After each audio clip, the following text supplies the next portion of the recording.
예, 오늘 내용은 그 나사로의 부활 중에 그거 예수님 예수님의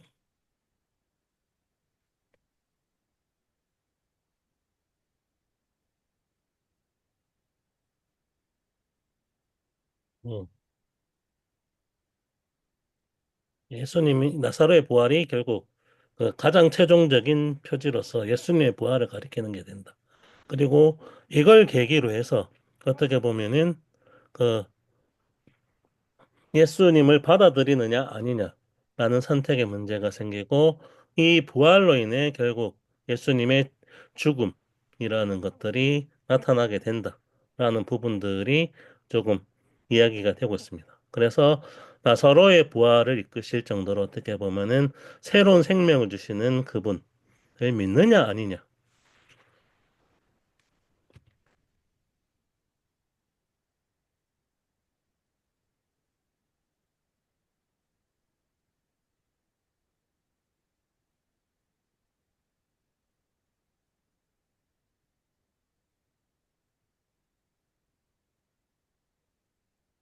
네, 그런 선택이 주어진다라는 부분. 그리고 그런 선택이 유대인들은 결국에는 자신들의 정치적 의도에 따라서 예수님의 부활이라는 부분들을 받아들이지 않았지만 이게 참 아이러니라는 그 측면들이 또 다시 좀 나오고 있죠. 그래서 그 한 사람의 죽음이 더 크다라고 얘기될 수 있는 어떻게 보면 자기의 정치적 의도죠.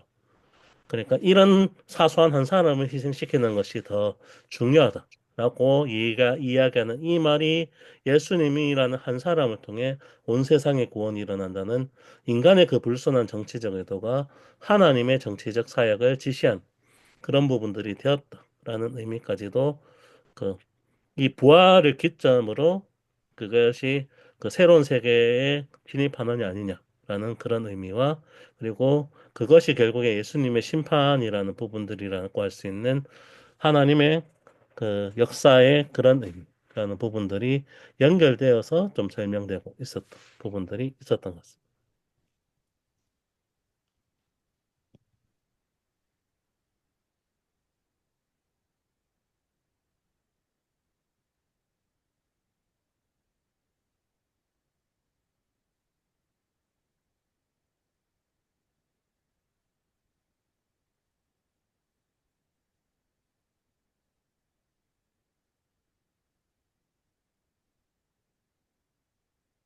음, 여기에 뭐 생명의 선물, 아는 것으로 해서 부활의 생명을 얻고 그 생명에 대한 선물로서, 제가 여기서 이제 조금 이해가 좀 덜 되는 부분들은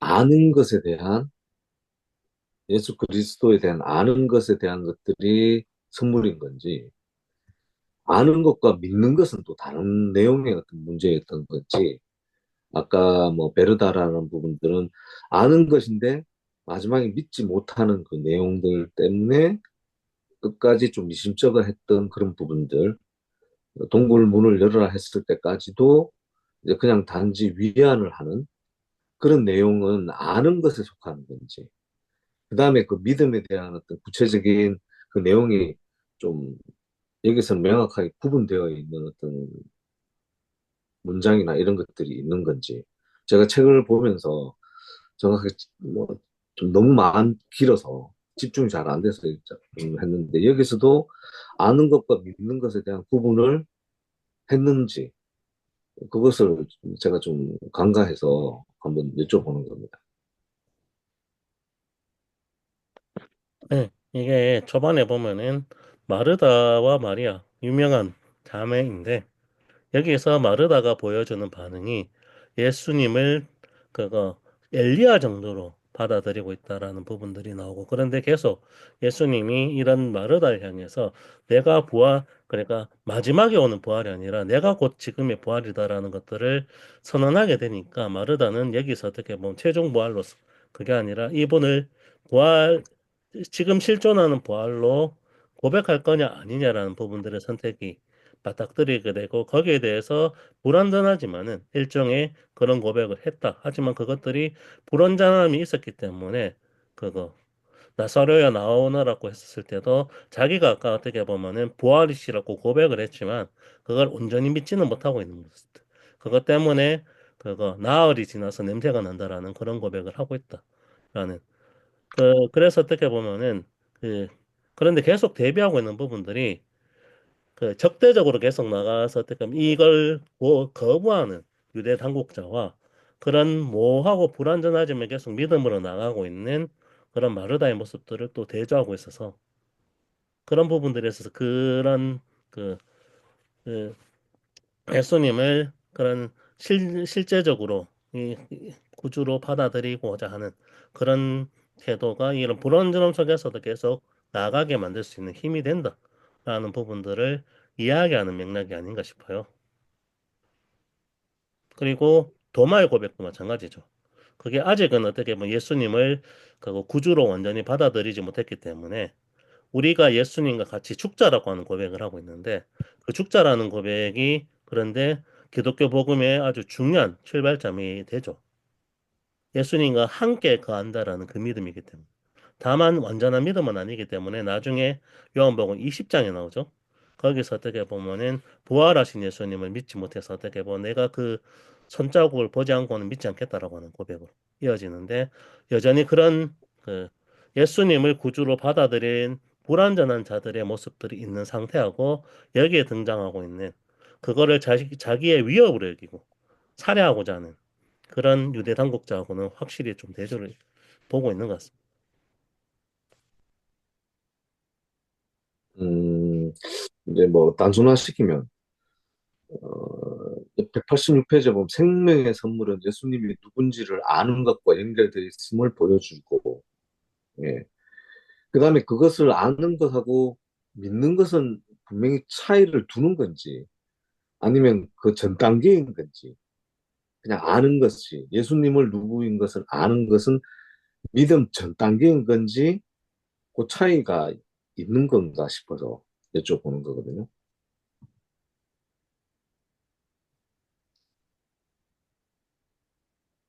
그럼 마르다나 마리아 같은 경우는 그냥 아는 거였는지, 여기 경우 그 두 가지를 뭐 분리한다면 믿었다는 것들은 아니었다는 말인 건지, 알기만 알고. 그러면 모든 제자들도 생명의 근거 되심을 알았다는 거고, 돌아가시고 다시 부활할 때까지도 믿지 못했다는 뜻인 건지. 그 차이가 여기서 이야기하는 아는 것과 믿는 것에 대한 단어에 대한 명확한 구분이 되는 것인지. 이제 그 부분이 조금 제가 의아해서. 예.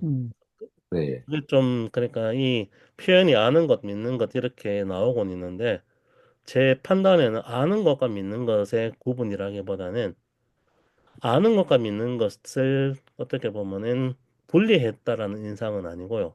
다만 그 정말로 이분이 그런 세상의 구주라는 부분들을 아직 초보적 단계에서 불완전한 형태로나마 어떻게 보면 신뢰하는 그런 의미에서 아는 것과 믿는 것과 그리고 그것이 이 제자들도 그렇고 뭐 여기 나오는 마리아나 마르다의 모습들도 그렇고 그런 부분들이 진짜 예수님이 부활하신 이후에 온전한 믿음에 이르게 된다라는 부분들이 나오고 있으니까 그런 부분들을 좀 구분하는 게 아닌가 싶어요. 아는 것과 믿는 것을 구분했다라기보다. 예수님이 부활하기 전까지는 제자들은 모든 그 주변에 있던 사람들이 아는 것에 거쳤는 거고, 부활하고 난 다음에부터 믿었던 그 내용들은 차이가 있나요? 그러니까 제가 보기에는 다 아는 것에 머물렀다라고 보여지거든요. 그러니까 예수님의 표적, 일곱 가지 표적이든 뭐 그런 표적이든, 그리고 예수님 스스로도 이 생명에 대한 선물과 부활에 이르게 되는 그 내용들은, 부활이라 하는 자체는 그 믿는 것의 영역이었지. 그 누구도 예수님이 부활하는 그 내용은 몰랐다는 거잖아요. 아직까지도 의심되었고 그것이 나타날 때까지는 전혀 모르는 내용이었고 믿지를 못했다는 거죠. 그 누구도. 그런 뜻은 아닐까 싶은데. 예, 저는 이제 이 책을 읽으면서, 또 성경 말씀을 이제 그런 생각이 드는데, 일단 요한복음에서 이 안다는 게, 그냥 지식적으로 아는 게 아니고, 이렇게 믿는 것과 아주 긴밀한 연관을 가진 아임이라고 생각이 듭니다. 그래서 영생은 곧 유일하신 참 하나님과 그의 보내신 자 예수 그리스도를 아는 것이니라 이렇게 이야기하고 있거든요. 그러니까 정보적으로 아는 것을 말하는 것은 아닌 것 같고, 그다음 믿음에 있어서도 이렇게 믿음이 이렇게 아직 좀 초보적이고, 이렇게 좀 부족한 믿음이 있고 더 깊은 믿음이 있다는 거죠. 그래서 이제 이런 이제 믿음의 어떤 이제 차원에 있어서 이렇게 이제 아는 것과 믿는 것의 구분보다 아까 동현 선생님 말씀하신 것처럼 믿음에 있어서도 이렇게 마르다도 믿음이 없는 건 아닌 거죠. 하지만 좀 부족하고 이렇게 이제 좀 요한복음이 보기에 바람직한 믿음에 이르지는 못했던 걸로 이렇게 보이는 것이 아닌가 싶은데요. 그래서 저는 이런 좀 생각을 했습니다. 우선 죽음은 잠이다. 죽음은 잠이다. 일단 여기서 이야기하는 게 나사로가 잔다 이렇게 하셨는데요. 왜냐하면 다시 깨어나니까 나중에 부활을 통해서 그럼 죽음은 달콤한 잠이냐? 이건 아니죠. 예수님이 눈물을 흘리시고 막 이렇게 분노하시고 이런 것처럼 죽음에 대해서 우리가 낭만적으로 생각할 수는 없다는 것입니다. 죽음은 예수님이 이렇게 이제 극복하고 싸우시고 그리고 이제 이겨내시는 생명이신 예수님이 이겨내시는 그런 이제 원수 같은 그런 이제 아주 끔찍한 일이 죽음이라는 거죠. 죽음을 그래 우리가 미화시키고 낭만시킬 수 없다는 거고요. 그다음에 말씀하신 것처럼 마르다가 믿었던 것은 마지막 부활날에 다 살아난다는 걸 믿는다는 거예요. 우리 오빠 지금 죽었는데 눈앞에는 마지막 날에 부활할 걸 믿는다는 거예요. 이것은 이제 사실은 좀 표준적인 믿음이죠. 하지만 마르다가 못 믿은 게 있는 거죠. 바로 나는 부활이요 생명이니 나를 믿는 죽어도 살겠고 살았으면 이제 영원히 죽지 아니하리라고 하실 때 지금 예수님이 나사로를 살릴 수 있다는 것에 대해서는 나사로는 마르다는 믿지 못한 거죠. 그래서 이제 죽은 지 뭐 나흘이 된다 이렇게 하고 했던 건데 바로 이제 레슬리 뉴비기는 지금이 바로 이 예수님이 현존하신 때 지금이 바로 이렇게 살릴 수 있는 때라는 것을 표적으로 보여주시려고 예수님이 가신 것이고 이런 이제 믿음의 단계까지는 사실은 다 이렇게 이제 당시 사람들은 알지 못했다는 점을 좀 이렇게 이야기하고 있지 않은가 이런 생각이 좀 듭니다. 네. 아니, 그래서 계속 아는 것을 서술하고 있는 부분들이 알았다라는 의미라기보다는 아는 것에 머물렀다기보다는 이 마르다의 초보적 모습들이 예수님에 대한 인지가 엘리야로 받아들이는 정도의 알민 것. 그래서 어떻게 보면 정말 하나님이 보내신 분이라는 것은 알고 믿고 있었지만 그 믿음이 생명의 구주로서의 믿음이라는 그 의미보다는 엘리야라는 그 의미에서 예수님의 하나님의 선지자 정도, 그래서 중언자 정도로 믿었다라는 그런 의미인 거죠. 근데 그게 그거 결정적으로 유대인들과는 달리 이것이 계속 부활 이후 생명이라는 것들에 대한 이 표적에 임하는 순간 결단을 내릴 수 있는 단계는 되었기 때문에 그거 이것으로 오히려 혼란을 일으키고 예수님을 죽이기로 결정하는 그런 방향으로 나아가진 않았다는 그거인 거죠. 그리고 도마의 고백도 그래서 이 고백이 죽을 수 있는 예수님과 함께 할 수 있는 그 믿음과 연관되어 있었고 그것과 아는 믿음이었기 때문에 결국에는 부활하신 예수님을 받아들일 수 있는 그런 부분들로 나아갈 수 있게 되었다는 것 같아요. 저도 한마디 해도 되나요? 예, 말씀 듣다 보니까 그러니까 제 믿음 안에 아는 것, 믿는 것이 이렇게 어떤 단계에서 자라가고 있다는 게 이렇게 느껴지는 거예요. 그전에는 뭐 어쨌든 저도 무리 같은 정도, 소문을 듣고, 괜찮은 분이네? 뭐 이러면서 따라다니던 정도에서부터 시작해서 아마 최근에 제가 한 2, 3년 동안 경험한 거는 약간 마르다 같은 경험들이었던 것 같아요. 그러니까 예수님이 정말 하나님이 보내신 분이고 그분을 통해서 일어나는 일들이 너무 귀하고 내가 그분이 하시는 일들을 진짜 음식을 해서라도 돕는 역할만 할 수만 있다면 막 정말 뼈를 갈아 넣어서라도 도와드리고 싶은 근데 또 낭창낭창 놀고 있는 마리아를 보면 약간 속상하기도 한 뭐 그런 게 이제 저의 지난 2, 3년이었던 것 같아요. 근데 이제 하나님께서 어느 순간 그걸 딱 멈추게 하시면서 주셨던 말씀은 그 전에 저를 그런 어떤 저의 모습 자체를 하나님이 부인하시거나 사랑하지 않으셨던 건 아니거든요. 그 단계에서는 그 단계대로 저를 가르치시면서도 참 귀하다고 해주셨었어요. 이제 그렇지만 어느 순간이 됐을 때는 딱 멈추라 하시면서 그대로 가면 그것이 바벨탑이 될 수 있어 라는 말씀을 주셨어요. 그러니까 신앙이 그 다음 단계, 그러니까 예수님을 단순히 그냥 엘리야 정도, 그러니까 능력을 나타내거나 이렇게 그런 정도로 나타낸 게 아니라 예수님 자신이 생명이시구나. 우리의 그 죄로 인한 죽음을 온전히 극복해내신 분이구나.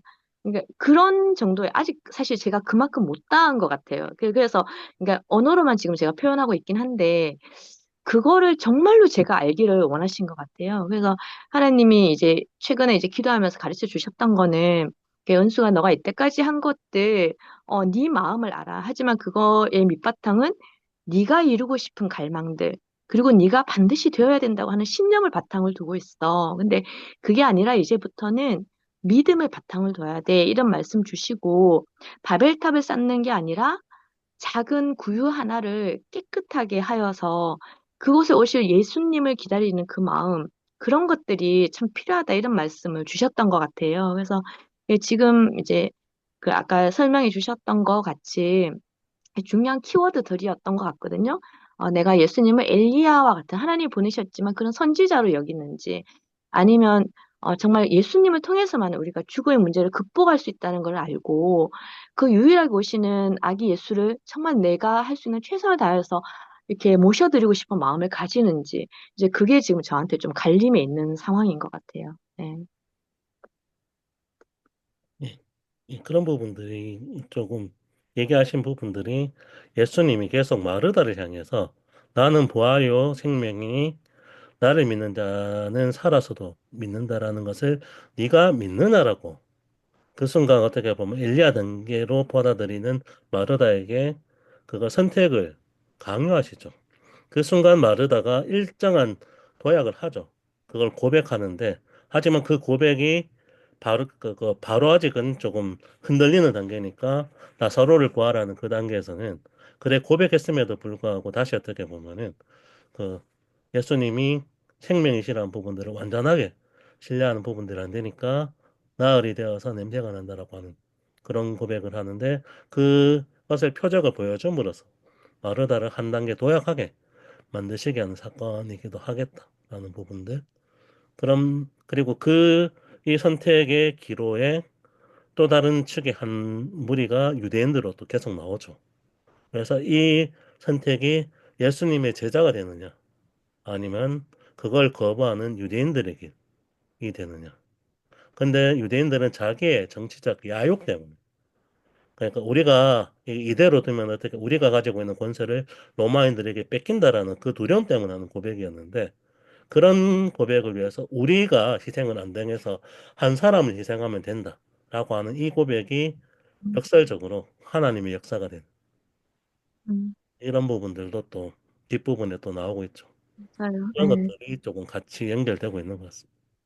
네. 음, 그래, 이렇게 이제 표적을 7개나 하고 이게 마지막 표적인데 이 표적이 어떻게 보면 이제 유대인들에게는 믿음을 만들어내지 못한 거죠. 심지어 사람이 죽었다 살아나도 믿음을 만들어내지만 오히려 이제 예수님을 죽이는 방향으로 우리의 땅, 우리 민족 이런 걸 이야기하면서 근데 동일쌤 말씀하신 것처럼 그렇게 해서 죽이는 것이 오히려 하나님의 이런 이제 구원과 생명의 역사가 된다는 것을 굉장히 아이러니하지만 또 이렇게 이제 그 보여주고 있는 부분이 이 굉장히 놀라운 비밀을 말씀해주고 있는 것이 아닌가 이런 생각이 또 듭니다. 네,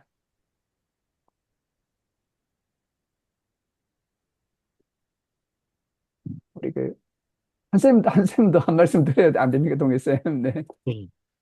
네. 괜찮습니다. 크게 오늘 그거 없고 좀 엉뚱한 생각이 나서 다음에 질문하도록 할게요. 네. 음, 네, 좋은 글이었습니다. 음,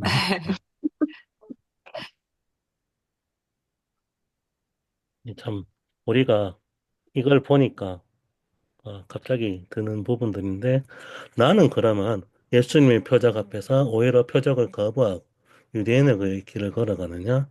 아니면 이 표적이 강요하고 있는 예수님이 진짜 구주라는 것들을 선택을 강요하게 되는 그 상황에서 마르다처럼 도약할 준비가 되어 있느냐? 라는 물음 앞에서 대답하기가 상당히 힘들다는 생각도 좀 들었어요. 예, 네. 그러면은 일단 오늘 그 있는 부분들은 여기서 정리하고 그래도 10분 쉬었다가 하는 게 좋겠죠? 네네.